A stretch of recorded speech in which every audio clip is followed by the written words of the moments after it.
Hello friends, आज हम लोग इस वीडियो में देखने वाले हैं यूरोप में राष्ट्रवाद। और ये जो वीडियो है वो क्लास 10th का जो फर्स्ट लेसन है यूरोप में राष्ट्रवाद उसका वीडियो है। ठीक है, इसमें हम लोगों ने कल और उसके पिछले वाले वीडियो में यानी कि दो पिछले वीडियो में हम लोगों ने कुछ टॉपिक्स जो है कवर कर लिए हैं। एक तो यूरोप में राष्ट्रवाद का फर्स्ट टॉपिक, जिसमें हम लोग देखते हैं कि फ्रांस की क्रांति होती है 1830 और 1848 की। ठीक है, अब इसके बाद देखते हैं हम लोग कि इटली की एकीकरण जो है स्टार्ट हो चुका होता है, इटली का एकीकरण। और इसके आगे हम लोग देख चुके होते हैं जिसमें मेजनी जो है वो इटली के एकीकरण में काफ़ी जो है ये मेजनी काफ़ी सपोर्ट कर चुका होता है। और इसके बाद में जो है काउंट कावूर आ गया रहता है। अब इसके बाद जो आता है गैरीबाल्डी, उसे हम लोगों को देखना है। अच्छा, वे बच्चे जो PPSC 4.0 की तैयारी कर रहे हैं और जो वर्ल्ड हिस्ट्री पढ़ना चाहते हैं वे इस वीडियो को देख सकते हैं कि इटली का एकीकरण कैसे हुआ। साथ ही वे बच्चे जो क्लास 10th में हैं और जिन्हें यूरोप में राष्ट्रवाद जो है क्लास 10th का फर्स्ट लेसन उस लेसन को समझने में जिन्हें दिक्कत आ रही है वे भी इस वीडियो को देख सकते हैं। तो चलिए स्टार्ट करते हैं हम लोग वीडियो गैरीबाल्डी से। इसके पहले के जो लेसन्स हैं, मतलब ये इसके पहले के जो वीडियो हैं वो यूट्यूब पे अवेलेबल है, आप चाहे तो उसे देख सकते हैं। ठीक है, तो चलिए शुरू करते हैं। गैरीबाल्डी। इसी बीच महान क्रांतिकारी गैरीबाल्डी सशस्त्र क्रांति के द्वारा दक्षिणी इटली के रियासतों के एकीकरण तथा गणतंत्र की स्थापना करने का प्रयास कर रहा था। तो ये किस चीज़ की बात हो रहा है? इटली के एकीकरण का बात हो रहा है, जिसमें मेजनी आ चुका था।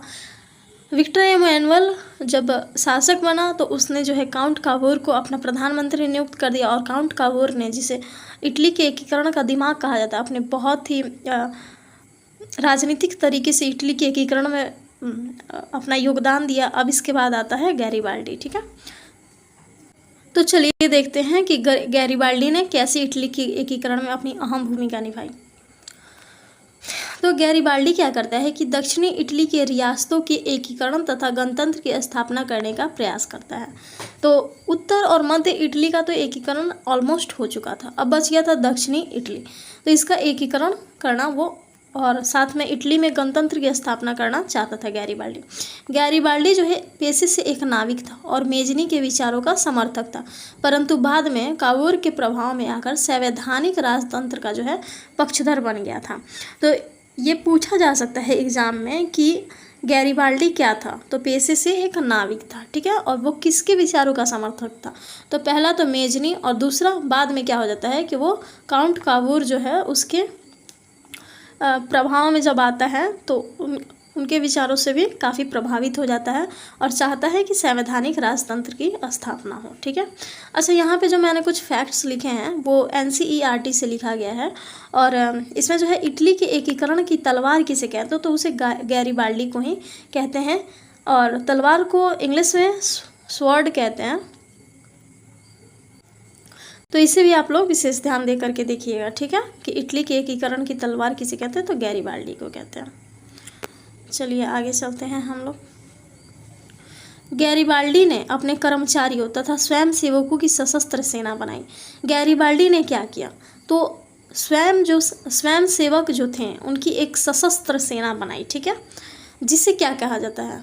जिसे रेड शर्ट आर्मी के नाम से जाना जाता है। ये SCERT में अवेलेबल नहीं है, ये NCERT का है। ठीक है, तो रेड शर्ट आर्मी किसे कहते हैं, या रेड शर्ट आर्मी जो है किसकी सेना थी? तो गैरीबाल्डी की सेना थी।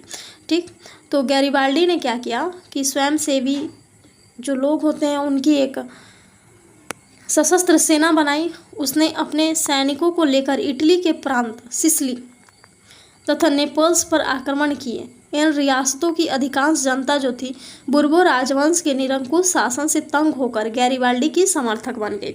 तो इसने क्या किया कि अपनी सेना ली और सिसिली और नेपल्स पर आक्रमण कर दिया। और यहाँ के जो सिसिली और नेपल्स के जो लोग थे ना, वो बुर्बो राजवंश जो उन पे शासन कर रहा था, तो उनकी जो है निरंकुश वे शासन कर रहे थे, तो उनसे तंग आ चुके थे और गैरीबाल्डी के समर्थक वे बन गए थे। ठीक है, गैरीबाल्डी ने यहाँ गणतंत्र की स्थापना की तथा विक्टर इमैनुअल के प्रतिनिधि के रूप में वहाँ की सत्ता संभाली। तो चूंकि शासक कौन था, इटली के उत्तरी और मध्य इटली में अगर देखा जाए तो शासक विक्टर इमैनुअल बन चुका था इसके पहले वाले में, ठीक है, इसके पहले। तो गैरिबाल्डी ने भी क्या किया कि विक्टर इमैनुअल के प्रतिनिधि के रूप में जो है वहाँ पे गणतंत्र की स्थापना कर दी। कहाँ पे? सिसिली और नेपल्स में, ठीक है। चलिए आगे देखते हैं। वस्तुतः कावूर के विचार जो है गैरिबाल्डी से नहीं मिलते थे। जो काउंट कावूर था, विक्टर इमैनुअल का जो प्रधानमंत्री था, उसके विचार जो थे गैरिबाल्डी से नहीं मिलते थे, परंतु कावूर ने उसके दक्षिणी अभियान का समर्थन किया। बट फिर भी कावूर जो था वो गैरिबाल्डी के दक्षिणी अभियान यानी कि इटली में जो है इटली के दक्षिणी एरिया को जो है एकीकृत करना, इसके जो विचार जो थे गैरिबाल्डी के, उससे उसको वो समर्थन कर रहा था। 1862 ईस्वी में गैरिबाल्डी ने रोम पर आक्रमण की योजना बनाई। तब कावूर ने गैरिबाल्डी के इस अभियान का विरोध किया। तो जब रोम पे किसका शासन था? पोप का था। तो जब गैरिबाल्डी जो योजना बनाता है कि हमें अब पोप की तरफ चलना चाहिए, रोम पर आक्रमण करना चाहिए, तब कावूर उसे रोक देता है, ठीक है। और रोम की रक्षा के लिए पिडमाउंट की सेना भेज दी। और क्या करता है कावूर कि रोम की रक्षा के लिए पिडमाउंट का सेना भेज देता है। इसी बीच गैरिबाल्डी की भेंट जो होती है वो कावूर से हुई और उसने रोम के अभियान की योजना जो है त्याग दी। और तब गैरिबाल्डी कावूर से मिलता है और वो उनके विचारों से, कावूर के विचारों से इतना प्रभावित हो जाता है कि उसने जो क्या करता है कि रोम पे जो है अपना अधिकार जमाने की या फिर रोम को अपने जीतने के लिए जो है अब योजना जो है वो अभियान को त्याग देता है, ठीक है। दक्षिणी इटली के जीते गए क्षेत्र को बिना किसी संधि के गैरिबाल्डी ने विक्टर इमैनुअल को सौंप दिया। तो दक्षिणी इटली में जो भी इलाके थे जिसने गैरिबाल्डी ने जीते थे, उसको क्या करता है कि विक्टर इमैनुअल को दे देता है। गैरिबाल्डी की दक्षिणी क्षेत्र में शासक बनने का प्रस्ताव विक्टर इमैनुअल द्वारा भी दिया गया, परंतु इसने उसे अस्वीकार कर दिया। तो विक्टर इमैनुअल ने कहा कि तुम ही एक काम करो, तुम ही दक्षिणी इटली के शासक बन के रह जाओ। तो गैरिबाल्डी इनकार कर देता है। वह अपनी सारी संपत्ति राष्ट्र को समर्पित कर साधारण किसान की भांति जीवन जीने के लिए अग्रसित होता है। तो गैरिबाल्डी क्या करता है? अपनी जितनी भी धन संपत्ति होती है वो राष्ट्र के नाम कर देता है और एक साधारण किसान की भांति जीवन जीना स्टार्ट कर देता है। त्याग और बलिदान की इस भावना के कारण गैरिबाल्डी के चरित्र को भारतीय स्वतंत्रता संग्राम के दौरान खूब प्रचारित किया गया तथा लाला लाजपत राय ने उसकी जीवनी लिखी। तो गैरिबाल्डी जो है, गैरिबाल्डी के त्याग और बलिदान से जो है लाला लाजपत राय, जो कि भारतीय स्वतंत्रता सेनानी थे, गैरिबाल्डी के इस विचार से काफ़ी प्रभावित हो गए और उन्होंने क्या किया, लाला लाजपत राय ने गैरिबाल्डी के ऊपर एक जीवनी लिख डाली, ठीक है। ये क्वेश्चन भी आई है, आप स्टार मार्क कर लीजिएगा क्योंकि ये बीपीएससी एडमिनिस्ट्रेशन में भी ये क्वेश्चन पूछा गया है, ठीक है। लाला लाजपत राय कहाँ से थे? तो वे पंजाब से थे। इन्होंने ही पंजाब नेशनल बैंक की भी स्थापना की थी। और इनकी डेथ कैसे हुई थी? तो जब लाहौर में साइमन कमीशन आया था तो गो बैक साइमन का नारा लगाया जा रहा था और वहाँ पे जो है अंग्रेज़ों के द्वारा लाठीचार्ज कर दिया गया था और इन पे जो है इतनी ज़बरदस्त लाठीचार्ज की गई थी कि कुछ समय के बाद में इनकी डेथ हो गई। 17 नवंबर 1928 में इनकी डेथ हो गई, ठीक है। तब इन्होंने कहा था कि मेरे शरीर पे पड़ी एक एक लाठी जो है अंग्रेज़ों की ताबूत की आखिरी कील साबित होगी। और ये जो नारा है, इन्होंने जो बात कही थी, ये एग्ज़ाम का पार्ट बनता है तो आप ध्यान दीजिएगा इस पर, ठीक है। 1862 ईस्वी में दुर्भाग्यवश जो है कावूर की मृत्यु हो गई। अब तो कावूर मर गया, जिसे कावूर को क्या कहते हैं, इटली के एकीकरण का दिमाग कहते हैं। तो कावूर जो है मर जाता है 1862 में। फिर देखिए कैसे होता है इटली का एकीकरण। फिर इस तरह पूरे इटली का एकीकरण नहीं देख पाया। रोम तथा वेनेशिया के रूप में शेष इटली का एकीकरण जो है विक्टर इमैनुअल ने स्वयं किया। 1870-71 में फ्रांस और प्रसा के बीच युद्ध छिड़ गया, जिस कारण फ्रांस के लिए पोप को संरक्षण प्रदान करना संभव नहीं था। अच्छा, जो पोप था ना, उसको कहीं ना कहीं फ्रांस जो है वो सपोर्ट कर रहा था। तो 1870 और 71 में फ्रांस और प्रसा के बीच में जो है युद्ध छिड़ जाता है। इसके बाद क्या होता है कि फ्रांस जो है सपोर्ट नहीं कर पाता है, पोप को संरक्षण नहीं प्रदान कर पाता है। विक्टर इमैनुअल ने इस परिस्थिति का फ़ायदा उठाया और पोप ने अपने आप को वेटिकन सिटी के किले में बंद कर लिया। तो पोप ने क्या किया कि खुद को जो वेटिकन सिटी का जो किला था उसमें बंद कर लिया, और इमैनुअल ने पोप के राजमहल को छोड़कर बाकी रोम को इटली में मिला लिया।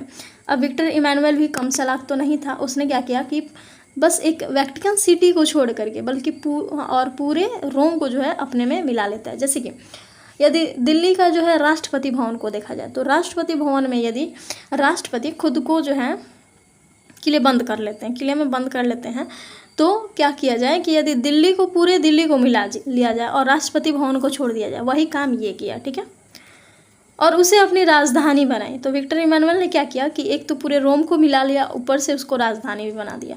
इस नई स्थिति को पोप ने तत्काल स्वीकार नहीं किया। ऑब्वियस बात है, किसी के भी द्वारा तुरंत स्वीकार कर लेना तो ये जायज़ नहीं है, या फिर वो नहीं कर पाएगा कोई भी। इस समस्या का अंततः मुसोलिनी के द्वारा जो है निदान होता है। तो अब एंट्री होता है किसका? मुसोलिनी का। जब उसने पोप के साथ समझौता कर वेटिकन की स्थिति को स्वीकार कर लिया। तो मुसोलिनी क्या करता है कि पोप के साथ समझौता कर लेता है और वेटिकन की जो स्थिति है उसको स्वीकार कर लेता है कि आप वेटिकन में ही रहिएगा, कोई दिक्कत नहीं है, हमें कोई परेशानी नहीं है, आप वहीं पे रहिएगा, ठीक है। इस प्रकार 1871 ईस्वी तक इटली का एकीकरण, देखिए 1871 तक इटली के एकीकरण में कौन कौन आते हैं? मेजनी, काउंट कावोर, गैरिबाल्डी जैसे राष्ट्रवादी नेता एवं विक्टर इमैनुअल जैसे शासक के योगदान के कारण पूर्ण हुआ।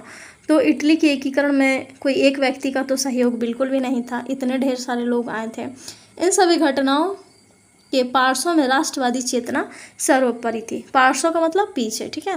तो ये जितनी भी घटनाएं हो रही थी, कहीं ना कहीं इसके पीछे जो है राष्ट्रवादी चेतना जो थी, उसी के कारण ये संभव हो पा रहा था, ठीक है।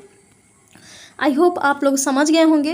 अब कल जो है हम लोग नेक्स्ट वीडियो में जर्मनी का एकीकरण पढ़ेंगे। एक ही दिन में मैं नहीं पढ़ा रही हूँ, ताकि आप लोग खिचड़ी बना लेंगे अपने माइंड में, इसीलिए, ठीक है। और वीडियो ज़्यादा लंबा भी नहीं करेंगे।